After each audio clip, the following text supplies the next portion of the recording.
ಚಿತ್ರದುರ್ಗ ಸಂಸದ ಗೋವಿಂದ ಕಾರಜೋಳ ಇನ್ನು ಕೆಲವೇ ದಿನಗಳಲ್ಲಿ ಕಾಂಗ್ರೆಸ್ ಪಕ್ಷ ಇಬ್ಬಾಗವಾಗಲಿದೆ ಎಂದು ಭವಿಷ್ಯ ನುಡಿದಿದ್ದಾರೆ. ಚಿತ್ರದುರ್ಗ ನಗರದಲ್ಲಿ ಮಾಧ್ಯಮಗಳೊಂದಿಗೆ ಮಾತನಾಡಿದ ಅವರು, ಕಾಂಗ್ರೆಸ್ ಪಕ್ಷದಲ್ಲಿ ಈಗಾಗಲೇ ಕುರ್ಚಿಗಾಗಿ ಕಿತ್ತಾಟ ನಡೆಯುತ್ತಿದೆ. ಇಂದಿರಾ ಗಾಂಧಿ ಸಮಯದಲ್ಲಿ ಕಾಂಗ್ರೆಸ್ ಇಬ್ಬಾಗವಾದಂತೆ ಈಗಲೂ ಸಹ ಕಾಂಗ್ರೆಸ್ ಪಕ್ಷ ಇಬ್ಬಾಗವಾಗಲಿದೆ. ರಾಜ್ಯದಲ್ಲಿ ಆಡಳಿತ ಯಂತ್ರ ಸಂಪೂರ್ಣವಾಗಿ ಕುಸಿದು ಹೋಗಿದ್ದು, ಸಿಎಂ ಸ್ಥಾನದ ಕುರ್ಚಿಗಾಗಿ ಕಚ್ಚಾಟದಲ್ಲಿ ಆಡಳಿತದ ಕಡೆಗೆ ಗಮನ ಕೊಡುತ್ತಿಲ್ಲ. ಇನ್ನು ಎಚ್ಚೆತ್ತುಕೊಂಡು ಆಡಳಿತ ಸರಿ ಮಾಡದೆ ಹೋದರೆ ಜನರೇ ಬೀದಿಗಿಳಿಯುವ ಪರಿಸ್ಥಿತಿ ಬರುತ್ತದೆ. ಸಿಎಂ ಸಿದ್ದರಾಮಯ್ಯ, ಡಿಕೆ ಶಿವಕುಮಾರ್ ಕುರ್ಚಿ ಕಚ್ಚಾಟದಲ್ಲಿ ರಾಜ್ಯದ 6.5 ಕೋಟಿ ಜನರು ಸಮಸ್ಯೆ ಸುಳಿಗೆ ಬಳಲುತ್ತಿದ್ದಾರೆ. ಕಾನೂನು ಸುವ್ಯವಸ್ಥೆ ಸಹ ಕಾಪಾಡುವಲ್ಲಿ ಸರ್ಕಾರ ವಿಫಲವಾಗಿದೆ. ಹಾಗೆ ಗೃಹ ಸಚಿವ ಪರಮೇಶ್ವರ್ ಹಾಗೂ ರಾಮಲಿಂಗಾರೆಡ್ಡಿ ಜಂಟಿಯಾಗಿ ಚಿತ್ರದುರ್ಗದಲ್ಲಿ ಸಭೆ ಮಾಡಬೇಕೆಂದು ಸಂಸದ ಗೋವಿಂದ ಕಾರಜೋಳ ಒತ್ತಾಯಿಸಿದರು.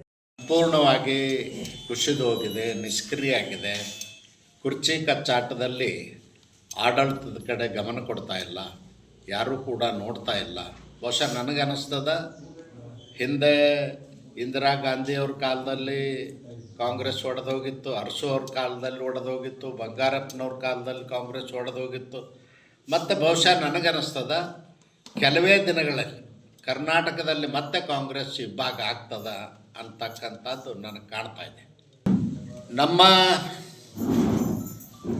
ರಾಜ್ಯದಲ್ಲಿ ಭಾರತೀಯ ಜನತಾ ಪಕ್ಷದ ಸರ್ಕಾರ ಇದ್ದಾಗ ಯಡಿಯೂರಪ್ಪನವರು ಸಂಧ್ಯಾ ಸುರಕ್ಷಾ ಯೋಜನೆಯನ್ನು ಜಾರಿಗೆ ತಂದಿದ್ದರು. ಸಂಧ್ಯಾ ಸುರಕ್ಷಾ ಯೋಜನೆ 60 ವರ್ಷ ದಾಟಿದಂಥ ವಯೋವೃದ್ಧರಿಗೆ ದುಡಿಯುವಂಥ ಶಕ್ತಿ ಇರೋದಿಲ್ಲ.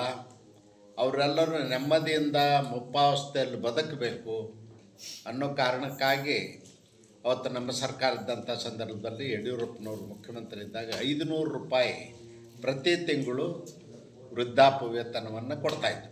ಅದಕ್ಕಿಂತಲೂ ಮುಂಚೆನೂ ವೃದ್ಧಾಪ್ಯ ವೇತನದಿತ್ತು, ಇಂದಿರಾ ಗಾಂಧಿಯವ್ರ ಹೆಸರ ಮೇಲೆ ಮಾಡಿದರು. ಆದರೆ ಭಾಳ ಜನರಿಗೆ ಸಿಕ್ಕಿರಲಿಲ್ಲ. ಮತ್ತು 60 ವರ್ಷ ದಾಟಿದವರು ಹೋದಲ್ಲೆಲ್ಲ ಬಂದು ಯಡಿಯೂರಪ್ಪನವರು ನಾವು ಟೂರ್ ಹೋದಲ್ಲೆಲ್ಲ ಬಂದು ಜನ ಗುಂಪಾಗಿ ಭೇಟಿ ಆಗೋದನ್ನು ಕಂಡು ಅವ್ರಿಗೆ ಪೆನ್ಷನನ್ನು ಮಾಡಿದ್ವಿ. ರಾಷ್ಟ್ರೀಯ ಪೆನ್ಷನ್ನೂ ಇದೆ, ರಾಜ್ಯದ್ದು ಇದೆ.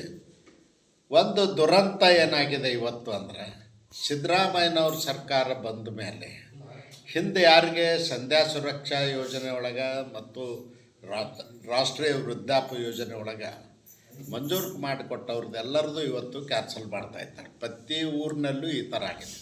ಪ್ರತಿ ಊರಿನಲ್ಲೂ ಬಡವರು, ಈ ಥರ ವಯಸ್ಸಾದವರು, ಹೆಣ್ಣು ಮಕ್ಕಳು ಇವತ್ತು ಕಣ್ಣೀರು ಹಾಕುವಂಥ ಪರಿಸ್ಥಿತಿ ಆಗಿದೆ. ನಾನು ಸಿದ್ದರಾಮಯ್ಯನವ್ರ ಸರ್ಕಾರಕ್ಕೆ ಹೇಳಲಿಕ್ಕೆ ಬಯಸ್ತೇನೆ, ಯಾವ ಕಾರಣಕ್ಕಾಗಿ ನೀವು ಒಂದೊಂದು ತಾಲೂಕಿನಲ್ಲಿ 8,000 10,000 ಜನರದ್ದು ವೃದ್ಧಾಪ್ಯ ವೇತನವನ್ನು ಬಂದ್ ಮಾಡಿದ್ರಿ. ಅವ್ರಿಗೆ ದುಡ್ಡು ಬರ್ತಾ ಇಲ್ಲ. ಅವರು ಹಿಂದೆ ಮಂಜೂರಾದಂಥ ಕಾಗದಗಳನ್ನು ಹಿಡ್ಕೊಂಡು ಊರೂರು ಅಳೀತಾ ಇದ್ದಾರೆ, ಮನೆ ಅಳೀತಾ ಇದ್ದಾರೆ.